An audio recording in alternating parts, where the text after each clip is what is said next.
আমার হুকুমকে মানো, এখানে নামাজে আসো, আজানের পরে মেয়েরা ঘরে উজু করে মসল্লায় দাঁড়াক, আর এখানে এসে তোমার এই উঁচু মস্তকটাকে নোয়াও, ঝুঁকিয়ে দাও।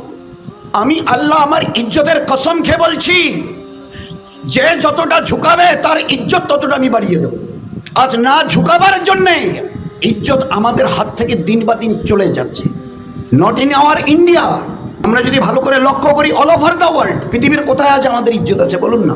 প্যালেস্টাইনের অবস্থা আপনারা একটু যারা খবর রাখেন বুঝতে পারছেন। দুধ পিতা হওয়া বাচ্চা হামাগুড়ি দিয়ে মায়ের কোলে উঠে আম্মিকে ডাকছে একটু দুধ পান করবে বলে, অথচ মা মরে আছে। Many mothers all they are dying position, মরে আছে। এ বাচ্চা তোরে জানে না, 2, 4, 6 মাসের 1 বছরের বাচ্চা কি বুঝবে সে জীবিত আছে মৃত আছে?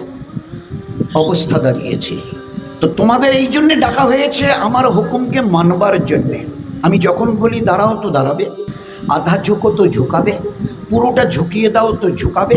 ফের দেখো তোমাদের ইজ্জত, ফের দেখে নিও তোমাদের হেফাজত, ফের দেখে নিও তোমাদের জন্য রহমত আর বরকত আসমান থেকে ওইভাবে পড়বে যেভাবে বৃষ্টি পড়তে তোমরা দেখো দিন আর রাত।